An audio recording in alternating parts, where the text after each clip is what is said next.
Hello, so I'm Paprika, and this is Kerbal Space Program.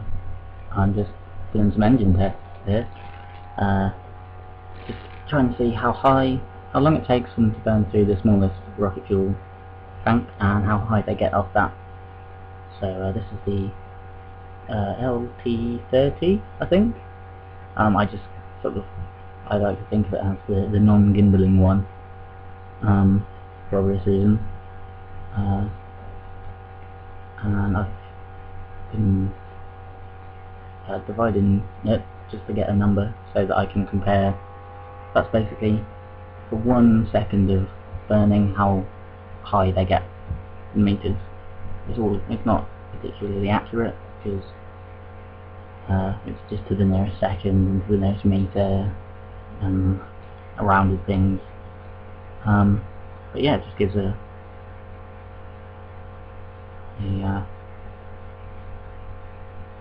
vague idea of a vague idea of how much thrust you get for each one per second. I don't know how scientific this is, but hopefully it will be useful. The results are pretty predictable, but there we go. This is the gimbaling one. Slightly less oomph than the non-gimbaling one, but obviously it's got other useful attributes. I was quite surprised by this one, the Poodle. It burns really quickly. I thought it was supposed to be efficient, but it's got one of the lower numbers. It doesn't go very high, but burns quite quickly. So yeah, don't recommend using it as a launch engine. This is all in atmospheric conditions, obviously. I might try and do it with them landed on the Moon, but I don't know how easy that will be. Probably be reasonably easy. I just need to make a purpose-built rocket for it. This little one takes forever to burn, which is quite impressive, really. I thought it would be similar to the Poodle, but no. It's obviously quite. It keeps on going quite a long time, even in the atmosphere, which is good. So yeah, quite a useful little engine. But again, it doesn't go particularly high for how long it burns for.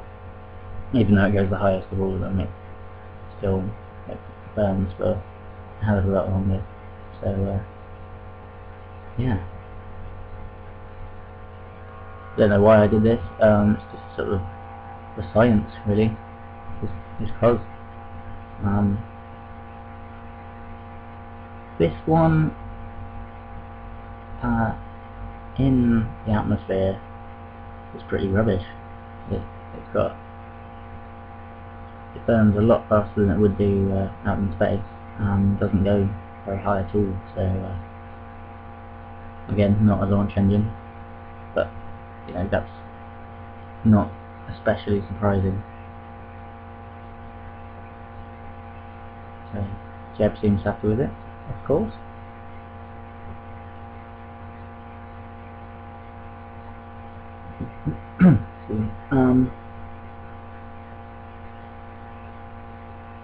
Still going, but yeah, nearly a minute. So it's only 10 seconds shorter than the little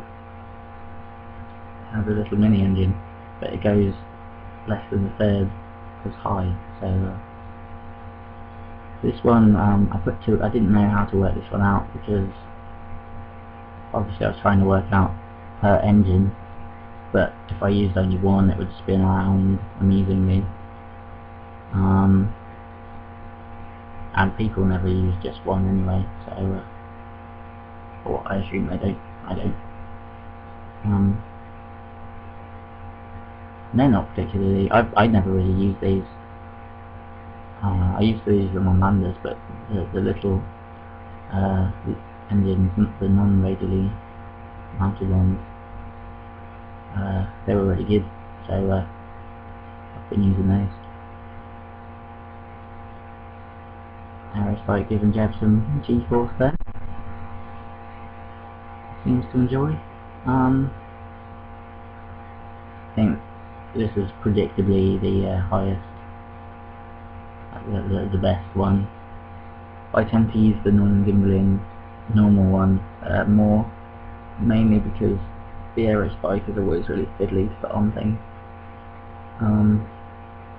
It took me ages. I've got like a minute-long video of me trying to switch the engines over to the Aerospike on this, whereas the rest of them are pretty quick. So yeah, here we go. There you are. Thanks for watching. Cool. See you next time.